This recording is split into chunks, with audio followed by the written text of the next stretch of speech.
오늘의 말씀은 신약성경 야고보서입니다. 신약 야고보서 1장 1절로 4절까지 말씀입니다.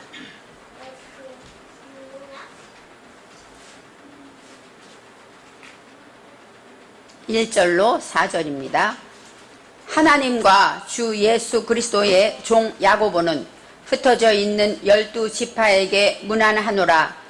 내 형제들아, 너희가 여러가지 시험을 만나거든 온전히 기쁘게 여기라.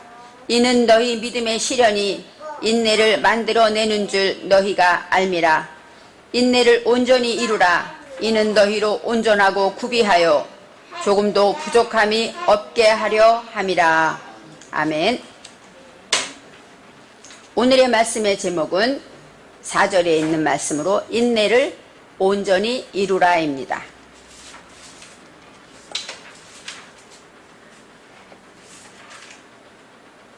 야고보서는 신약 성경에서 뒤쪽에 나와 있고 장수도 많지 않아서 많은 사람들의 눈에 띄지 않는 성경입니다.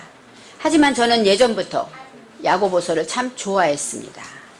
야고보서에서 가장 대표적인 내용과 구절을 찾는다면 야고보서 2장 17절에 행함이 없는 믿음은 그 자체가 죽은 것이라, 이 말씀이에요. 그래서 행함이 중요하다, 이것을 많이 강조하고 있습니다. 우리가 사도 바울은 오직 믿음으로 구원받는다고 하는데 야고보는 믿음도 중요하지만 행함도 중요하다, 이렇게 말하기 때문에 조금 다른 성경과 다른 느낌이 있지만 저한테는 이 야고보서가 항상 이 말씀이 내 옆에 있었고 어떤 문제를 올 때마다 이 말씀이 항상 저를 지켜주고 인도해 주었습니다. 제가 특히 좋아한 말씀은 3장에 있습니다. 3장 10절에 혀에 대한 말씀, 정말 동감이 되는 말씀이고 은혜를 받는 말씀입니다. 3장 10절에 한 입으로 찬송과 저주가 나는도다.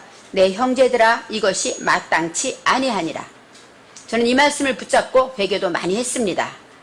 그러면서 저는 이 말씀, 말이 많다 보면 말에 실수가 많죠. 그렇기 때문에 이 말씀을 항상 묵상하려고 하고 이 말씀의 은혜를 많이 받았습니다. 야고보서는 야고보가 썼겠죠, 물론. 근데 야고보는 여러 명이, 성경에 4명이 있다고 합니다. 우리가 잘 아는 야고보는 첫째, 예수님의 제자 야고보가 있어요. 그런데 오늘 야고보서를 쓴 야고보는 누구냐? 제자는 아니고 예수님의 동생 야고보를 말합니다.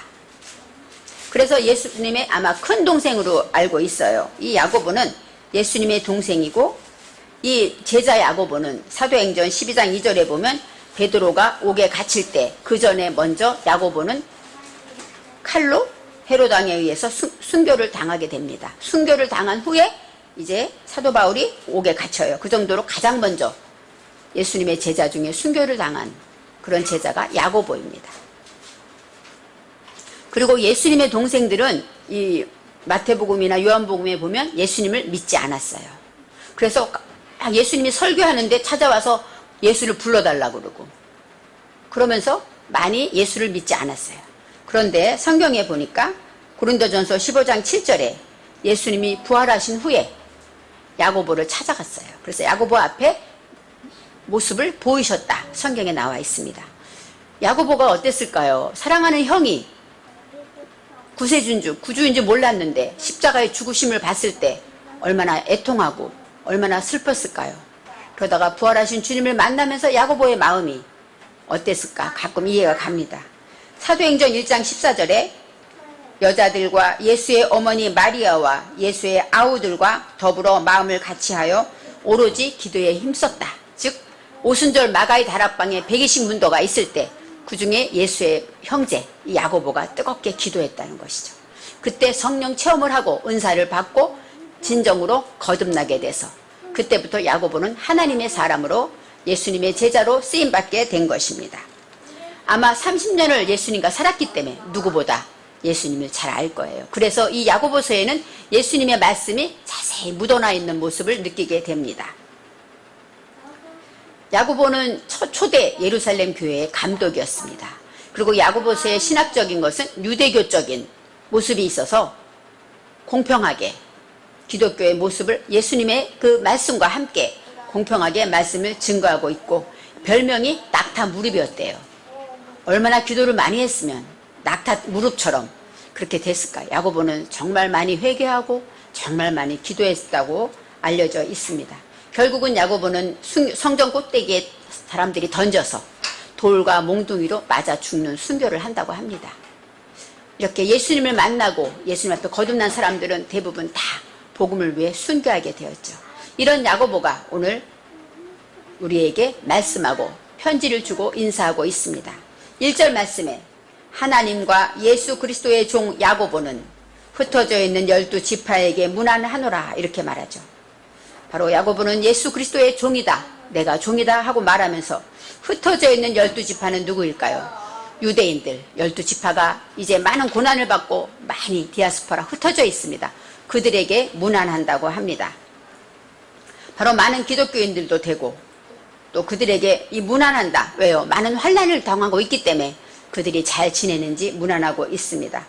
이 문안한다는 것이 샬롬이에요. 이 샬은 청구하다, 요구하다, 요청하다. 샬롬은 평안이죠.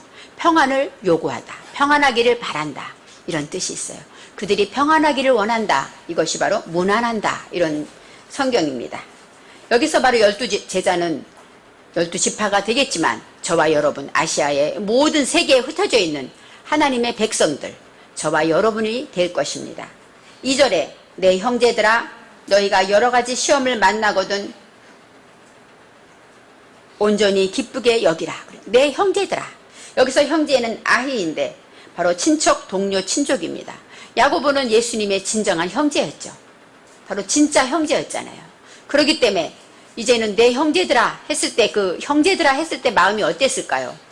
저는 가끔 형제들이 예수님을 찾아갔을 때 예수님이 뭐라고 말했죠? 누가 내 형제냐, 내 모친이냐, 이렇게 말했어요. 그러면서 그 형에게 가지도 않고 뭐라 그랬어요? 하늘에 계신 아버지의 뜻대로 행하는 자가 내 형제다, 이렇게 말했을 때 듣는 동생들이 얼마나 서운했을까요? 아니, 모친, 엄마가 여기 있는데, 아니 딴 사람 보고 너희들이 모친이다 이렇게 말할 때 얼마나 서운했을까. 야고보가 오늘 말하는 내 형제들아에는 이렇게 깊은 뜻이 있습니다. 바로 예수님의 친형제였지만 이제 알고 보니까 저와 여러분들이 또 흩어져 있는 많은 사람들이 진정한 나의 형제고 예수님의 형제인 것을 깨달았기 때문에 내 형제들아 이렇게 말씀하셨습니다. 너희가 여러 가지 시험을 만나거든. 여기서 여러 가지라는 것은 샤나임이에요. 샤나는 무슨 뜻일까? 반복하다, 다시, 이런 뜻이에요. 시험을 만나면 한 번 만나고 끝나는 게 아니라 또 만나고 또 만나고, 시험은 끊임없이 온다는 것이죠. 여러 가지 시험을 만나게 된다 이렇게 말하는데 이 시험은 나사입니다. 나사라는 것은 시도하다, 증명하다, 시련, 유혹이 있어요. 우리가 시험하면 테스트죠. 학생들이 시험을 봐요. 시험 기간에 열심히 공부를 해서 시험을 보면 나중에 결과가 증명이 되죠. 테스트를 통하여 그 믿음이 증명되는 거예요. 누구나 1등 하라는 것이 아닙니다. 50등 했던 사람이 열심히 했다가 48등만 해도 어때요? 조금만 올라도 마음이 기뻐요. 공부한 보람이 있구나. 성장하게 되죠. 1등을 했었지만 시험을 봐서 3등으로 떨어지면 어때요? 3등 했지만 마음이 우울하고 슬프죠. 그처럼 테스트라는 것은 사람마다 다 단계가 있다는 거예요. 어떤 사람은 1등에서 테스트하고 어떤 사람은 50등에서 테스트하고, 그 누구도 하나님의 손에 있다는 것입니다. 그래서 어떤 사람은 말 한마디 잘못한 것 때문에 많은 시험을 당하고, 어떤 사람은 죄를 짓고 살아도 시험 안 당하죠? 그것은 뭐예요? 그의 레벨이 있다는 것이죠. 여러 가지 시험을 만나거든 온전히 기쁘게 여기라 합니다. 온전히 기쁘게 여기라. 이 온전은 아크인데, 아크는 뭐예요? 확실히, 진짜로, 오직 기뻐하라. 그렇게 말하고 있습니다. 하나님의 말씀으로 내게 적용해 보니까 이런 뜻이에요. 오직이라는 것은 하나님의 말씀을 배워서 그것을 내게 적용하니까 기쁘다는 것이죠. 이 기쁘게 여기라, 이 기쁘라는 것은 샤마흐입니다. 샤마이는 어떤 기쁨이냐? 우리가 재미난 테레비를 보면서 하하하하 웃는 그 기쁨이 아니라 촛불이 불을 환하게 비추는 기쁨을 말하죠. 나는 태워지지만 불이 환하게 비춤으로 주변이 밝아질 때 어때요? 나도 즐겁고 기쁜 그런 기쁨을 말해요. 그러니까 우리가 재밌게 노는 그런 기쁨이 아니라 이 시험을 만날 때 나는 희생되지만 조금이라도 나를 통하여 내가 깨달아지는 그 기쁨, 그런 어떤 새로운 신비한 영적인 기쁨을 누리라는 것입니다. 이제 시험을 만난다는 것, 어떤 시험이든지 어때요? 누구나 반기지 않아요. 시험이 오면 우리는 힘듭니다. 잠도 못 자고 기도도 안 되고 속상하고 믿고 화나고, 또 이 시험이라는 것은 내 것을 뺏어가기 때문에 힘든 거예요. 병이 듭니까? 그러면 내게 있는 건강을 뺏어간 거죠. 그렇기 때문에 내가 힘든 겁니다. 또 물질, 내 것이라고 생각했는데 시험 들어서 어떤 환난을 통해 물질이 다 나갑니다. 그러면 나는 괴로워요. 내 것이라고 생각했던 것들이 뺏기는 것이 시험이기 때문에 내가 자원해서 주는 게 아니라 갖고 있고 이건 내 거야 했는데 어느 날 다 뺏어가면 얼마나 고통스럽습니까? 그것이 바로 시험입니다. 여러 가지가 있겠지만 내 자존심도 뺏어가죠. 왜요? 상처받을 때 어때요? 내가 시험 들고 화가 나고 내 자존심이 뺏겼기 때문에. 또 내 시간, 내가 하고자 하는 모든 일을 하지 못한 일이 생길 때 내 시간도 욕심도 이기심도 이 모든 것을 다 뺏겨버리는 것이 시험이라는 것입니다. 나와 함께 나인 것처럼 살았어. 내 욕심도 내 자존심도 내 이기심도 내 것처럼 항상 같이 살았는데 이것이 내 것이 아니다. 그리고 하나님이 시험을 통해 뺏어가 버리면 우리는 괴로운 것이에요. 창세기에서 짐승과 새와 땅에 기는 모든 것, 바로 땅에 기는 모든 것이 뭐예요? 레메시로 내 안에 밀착되어 있는 거예요. 그러니까 나는 이것이 나야 하고 생각했는데 내 속에 욕심이 밀착되어 있어요. 내 속에 이기심이 밀착되어 있습니다. 고집이 밀착되어 있습니다. 이런 모든 것들이 내 속에 난 줄 알았는데 시험을 통해서 그것이 빠져나가는 것이죠. 그럴 때 고통스럽지만 어떻게 될까요? 시험 때문에 우리가 기뻐하라는 것입니다. 이제 기뻐한다. 나는 고통스러운데 왜 기뻐하라고 합니까? 3절에 그 이유를 말씀하고 있습니다. 이는 너희 믿음의 시련이 인내를 만들어내는 줄 너희가 알미라. 내게 있는 시련이 무슨 시련이라고 말합니까? 믿음의 시련이라는 것이에요. 이 믿음은 아만입니다. 바로 진실하다, 정직하다. 바로 내가 얼만큼 하나님 앞에 진실한가를 시험을 통해서 인내를 만들어낸다는 것이죠. 여기에서 아까 말한 시험, 낫사였는데 3절의 시험은 시련입니다. 시련은 빠한입니다. 빠한은 어떤 뜻이냐? 시험하다, 감찰하다, 또 정련하다, 세밀히 조사하다 이런 뜻이 있어요. 그러니까 아까 낫사 같은 그런 테스트의 시험이 아니라 이 믿음의 시련이라는 것은 시험하는 거예요. 어떤 시험일까요? 우리가 꼭 텔레비 광고에 보면은 어때요? 어떤 물건을 만들었을 때 이것이 얼마나 강한가를 테스트하기 위해서 5만 번을 부딪히죠. 부딪혀서 깨지지 않고 또 떨어뜨려서 깨지지 않을 때 이만큼 강합니다 하고 성능을 인정해 주잖아요. 그것이 바로 시험하는 것입니다. 두 번째로 감찰하여. 감찰은 뭐예요? 내 믿음이라는 그릇 안에 어떤 것이 있는가 하고 자세히 살펴보는 거예요. 이 속에 그 믿음은 있는 줄 알았는데 이 안에 욕심이 있었네. 믿음이 있는 줄 알았는데 내 고집이 있었네. 이렇게 자세히 시험을 통해서 감찰하게 되고, 또 정련하는 것은 무엇일까요? 섬유로 말하면 섬유의 그 이물질을 불순물이 있는 것을 다 깨끗이 걸러내는 것이고, 금으로 말하면 정금이 되기 위해서 불같은 불 속에 들어갔다 나올 때 정금이 되죠. 우리의 믿음이 정금 같은 믿음이 되기 위해서 뜨거운 불에 들어가는 것, 이거 바로 시험과 환난이를 말해. 이것이 바로 믿음의 시련이라는 것입니다. 이제 인내는 무엇일까요? 인내라는 것은 사발인데, 사발은 무거운 짐을 옮기다 이런 뜻이에요. 여러분, 무거운 짐을 옮길 때 무겁다고 포기하면 옮길 수가 없겠죠. 힘은 들어도 끙끙대면서 어려워도 힘들어도 옮깁니다. 바로 죄의 무거운 짐을 옮기다 이런 뜻도 있어요. 바로 무거운 짐을 옮기고 또 새끼를 베다 이런 뜻이 있습니다. 새끼를 베면 어떨까요? 임산부들이 배가 많이 나오면 무겁죠. 갈수록 무거워지고 힘듭니다. 그렇지만 참고 인내해야 되죠. 생명을 출산하기 위해서. 이것처럼 이 말하는 여기서 인내라는 것은 잘 참다는 뜻이 있지만 무거운 짐을 힘들지만 끙끙대고 목적지까지 옮기는 그런 수고를 말하는 것이에요. 내 목적을, 하나님께서 내 목적을 이루기 위해서 그 어려움을 잘 견디게 하신다는 것이죠. 인내를 만들어낸다. 이 만들어가 야드입니다. 야드는 무엇입니까? 손이고 돕다. 하나님의 능력을 말해요. 그러니까 만들어내는 자는 누굴까요? 내 속에 있는 시험을 통해서 내 안에 있는 인내를 만들어내는 자는 하나님이라는 것이죠. 하나님이 도와주심으로 인내를 만들어 간다는 거예요. 우리가 열심히 시험을 잘 견디면 그것이 아니라 내가 견디게 하는 놈은 누가 줄까요? 하나님이 주셔요. 그러기 때문에 기뻐하라는 것이죠. 내 혼자 이걸 다 견딘다고 한다면 얼마나 힘들겠어요. 그렇지만 이제 인내를 만들어내는 것은 바로 믿음의 시련을 통하여 인내를 이루도록 하나님이 돕기 때문에 그것을 너희가 알미라. 왜 기뻐해야 하냐면, 왜냐하면 이렇게 말해요. 왜냐하면 너희가 알잖아. 너희가 겪어봤잖아. 이 알다가 야다입니다. 야다는 깨닫다, 구별하다, 체험해서 아는 거예요. 한번 아파보고 나니까 약 먹으면 낫는구나. 그쵸? 내가 슬프고 어려울 때 엄마 아빠가 위로해 주니까 편안해졌어요. 이렇게 바로 내가 어려울 때 엄마 아빠를 보면 내 마음이 좋아지는구나. 이렇게 아는 것처럼 내가 시험을 통했을 때 하나님이 나를 도와주셨구나. 그때는 힘들었는데 시험 통과하고 나니까 내 마음에 이런 기쁨이 있었구나. 이런 은혜를 받았구나. 이렇게 체험해서 알았다는 것이죠. 그러니까 그러기 때문에 너희가 알기 때문에 기뻐하라는 것. 너희가 체험했고 너희가 깨달았기 때문에 기뻐하라는 것입니다. 이제 4절 말씀에 인내를 온전히 이루라.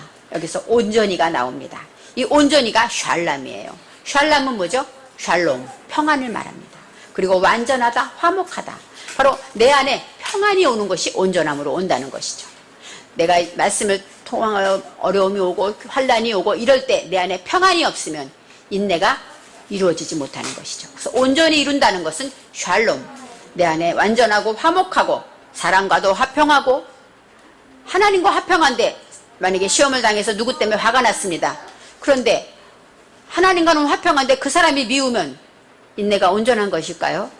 사람과의 화목한 것도 인내를 온전히 이루는 것에 들어있습니다. 이는 너희로 온전하고 구비하여 조금도 부족함이 없게 하려 함이라. 이렇게 인내를 온전히 이루게 하는 이유는 뭐예요? 우리로 하여금 온전하게 한다. 여기도 샬롬입니다. 이 샬롬은 아까 말했듯이 평안이고 영혼의 평안을 말하고 사람과의 평안도 화평을 말하지만 온전하고 구비하여, 이 구비하다가 어떤 뜻입니까? 파맘이에요. 파맘인데 파맘은 뭐냐면 완성되다, 정직하다, 있는 것을 빠짐없이 다 갖추다. 우리가 어때요? 여행 가기 전에 준비물들을 다 챙기죠. 뭐 들어갔지? 뭐 빠진 거 있나? 다 구비하여 살펴보잖아요. 바로 인내를 온전히 이루는 것은 우리 안에 가져야 될 인품들을 다 갖출 수 있도록 한다는 것이, 그것이 바로 온전한 자라는 거예요. 내 속에 빠진 것이 없나 하고 내가 참으로 정직하고 내 속에 있는 지불해야 할 것은 다 지불하고 이렇게 성실하다, 이런 뜻이 바로 구비하여의 뜻입니다. 그래서 내 안에 하나님께서 내 믿음을 싹 보시면서 뭐가 빠졌지? 이것을 집어넣어야 되겠구나. 이렇게 온전하게 하신다는 것이죠. 조금도 부족함이 없다. 이 부족함은 결핍을 말합니다. 그래서 핫사르인데 모자라다. 조금도 여러 가지 복이 있고 성령의 9가지 열매가 있는데 그 중에 절대가 부족하구나. 이렇게 부족한 것, 결핍이 있는 것을 찾아내는 것이죠. 그것을 채워지는 것이 온전하다는, 구비한다는 것이고 없게 하려 함이라. 그런데 성경에서 말씀의 원어 성경에 조금도에서 뭐가 나오냐면 콜 따바르가 나와요. 원래 성경은 이 말씀을 해석하지 않았습니다. 콜 따바르는 뭐예요? 모든 말씀이라는 거예요. 그러니까 우리가 모든 것을 내 믿음에 대해서 다 맞추는 그 기본이 어딜까요? 하나님의 말씀에 맞췄다는 것이죠. 하나님의 모든 말씀에 비추어 볼 때 부족한 것이 무엇인가, 채워야 될 것이 무엇인가, 이것을 다 채우기 위해서 인내를 온전히 이루라는 것입니다. 그렇습니다. 우리 믿음의 성도들에게 시험은 날마다 와요. 그런데 기뻐해야 하는데 그 이유는 믿음의 시련을 통해서 하나님이 우리를 도와주시기 때문에, 그리고 시련을 통해서 우리가 어려운 무거운 짐을 나르듯이 힘은 들지만 아름다운 열매를 거둘 수가 있기 때문에, 그래서 온전한 사람이 된다는 것입니다. 온전한 사람이 어떤 사람일까요? 믿음의 온전한 자는 성품이 온전한 자를 말해요. 우리가 온전하다, 좋다, 이런 건 어떤 거를 말해요? 저 사람 참 좋아. 어떤 뜻일까요? 성품이 온전하고 바르고 정직하고 아름다운 것을 말하죠. 그래서 우리가 생각할 때 온전한 건 어떤 뜻일까요? 또 하나님께 드리는 산 제사를 드릴 때 제물을 어떻게 해요? 흠없고 온전한 것으로 드리라고 하나님이 말씀하시죠. 제물을 하나님께 드릴 것이기 때문에 흠없고 온전해야 돼요. 그런데 우리는 어떤 제물입니까? 하나님에 드리는 산 제물이잖아요. 하나님께 드리는 영적 예배로, 산 제사로 예배를 드리잖아요. 우리는 날마다 24시간이 하나님이 받으시는 예배의 제물을 드리잖아요. 그러니까 우리는 온전해야 한다는 것입니다. 하나님은 우리를 너무 사랑하셔서 십자가에 죽기까지 우리를 사랑하시고 우리를 구원하셨습니다. 그래서 우리에게 시험을 주시는 이유는 우리가 하나님께 드려지는 아름다운 산제물이 되기 위해서 우리를 온전케 해야 되는데, 그러기 위해서 우리가 어때야 된다고요? 내 속에 구비되지 못한 것이 있으면 다 갖춰야 되는데, 사람마다 다 있어요. 어떤 사람은 욕심을 못 버리고, 어떤 사람은 욱하는 혈기를 못 버리고, 어떤 사람은 조급한, 다 있습니다. 그것을 갖추기 위해서, 그래서 온전한 자가 되기 위해서 시험을 주신다는 것입니다. 에베소서 4장 13절 말씀에 우리가 다 하나님의 이름을 믿는 것과 아는 일에 하나가 되어 온전한 사람을 이루어 그리스도의 장성한 분량이 충만한 데까지 이르라. 여기서 나오는 온전한 사람이 바로 오늘의 말씀에 온전하고 부족한 사람이라는 것이, 부족함이 없는 사람이라는 것이죠. 시험을 기쁘게 여기고 그 시험을 하나님의 도움으로 통과해서 온전히 믿음의 인내를 이루는 자가 온전한 자이고 완전한 자이고 하나님의 그리스도의 장성한 분량까지 가는 자라는 것입니다. 여러 가지 시험을 반복해서 주십니다. 이번에 올림픽 때 그 많은 선수들이 4년 동안 어때요? 얼마나 많이 수고합니까? 근력 운동도 하고 그렇게 수고해서 자신을 키우고 훈련해서 올림픽에 나가잖아요. 그것처럼 하나님 앞에 그때 준비하기 위해서 우리가 여러 가지 시험을 만나는 것입니다. 하나님 앞에 쓰임받기 위해서 어떤 환난이 왔을 때 요동치 아니하고 흔들리지 아니하고 믿음을 지킬 수 있는 자, 참된 온전한 자가 되기 위해서 우리는 시험을 만나는 것입니다. 저는 여러 가지 시험을 많이 받았지만 예전에 받았던 시험이 생각나요. 제가 어느 날 예배 끝나고 헤어지면서 내일 또 만나 하고 헤어졌는데 그때 내 안에서 쿵 하는 마음이 성령께서 쿵 했어요. 그때는 몰랐어요. 그리고 헤어졌는데 집에 왔는데 그 다음날도 예배가 있죠. 지금은 어떤 일인지 기억 안 나요. 오래됐기 때문에. 집에 일이 생겨서 그 다음날 예배를 참석 못했어요.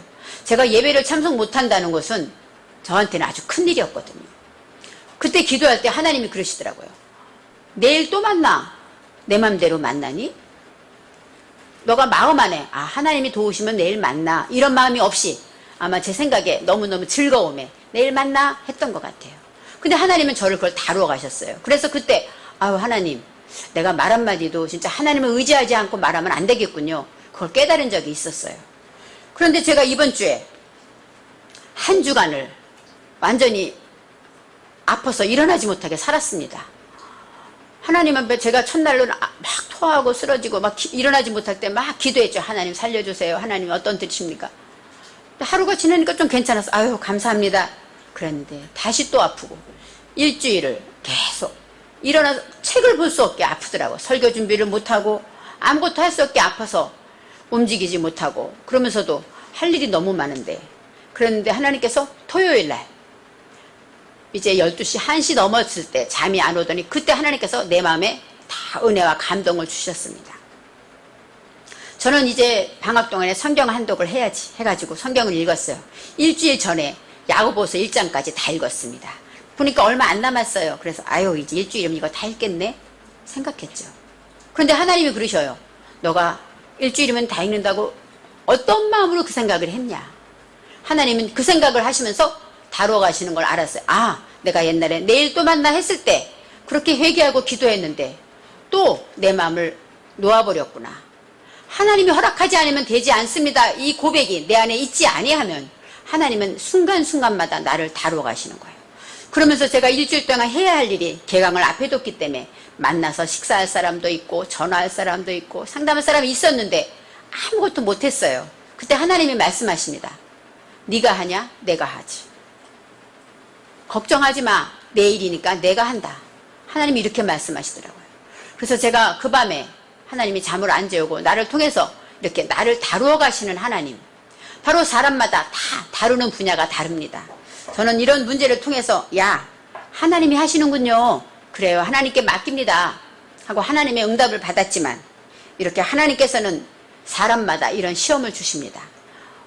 그 순간은 깨닫지 못해요. 그렇지만 기도하다 보면 기도도 나오지 않죠. 그렇지만 내 마음 깊은 곳에 하나님을 의지할 때 하나님은 때가 되면 깨닫게 하시고 알게 하시고 나를 믿음의 반석에 세워주시는 것입니다. 저와 여러분도 이렇게 고통과 시험을 많이 만나게 돼요. 이 코로나도 우리에게 온 시험일 것입니다. 이것을 통해서 우리는 더 하나님이 지켜주심을 깨닫고 감사하게 되죠.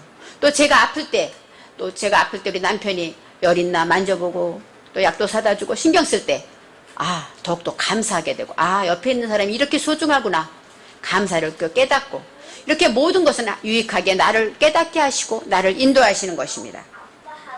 고통과 시험을 통해서 우리는 온전히 믿음을 통하여 우리 온전한 인내를 이루게 하시는 것이 하나님의 뜻입니다. 그래서 나의 부족함, 하나님을 의지하고 한마디 하는 것, 이것이 목사인 제게는 큰 결함이기 때문에 하나님은 나를 다루어 가신 것입니다. 저와 여러분에게도 시험이 올 때마다 나에게 어떤 것이 구비되어지지 않은가, 하나님은 나를 보고 계심을 알고 순종하면서 하나님께 기도할 때 하나님은 이루어 가실 것입니다. 고린도전서 10장 13절 말씀에 사람이 감당할 시험 밖에는 너희에게 당한 것이 없나니 오직 하나님은 미쁘사 너희가 감당치 못할 시험 당함을 즈음에 또한 피할 길을 내사 너희로 능히 감당하게 하시느니라. 기도하겠습니다. 하나님, 우리가 받는 시험은 하나님이 감당할 만한 시험이라고 약속하셔서 우리는 두려워하지 않습니다. 오히려 우리는 시험을 당할 때 기뻐할 것입니다. 그리고 시험을 통해서 우리를 온전한 사람으로 우리에게 부족한 것을 채워주셔서 우리가 어디에 있든지 하나님의 자녀로 하나님의 백성으로 살게 부끄럽지 않도록 우리를 온전케 하시는 하나님의 은혜에 감사드립니다. 이제 어떤 시험이 와도 원망치 않고 평안한 가운데 하나님의 뜻을 깨달아 아는 인내를 온전히 이루는 자가 될 수 있도록 축복하여 주옵소서.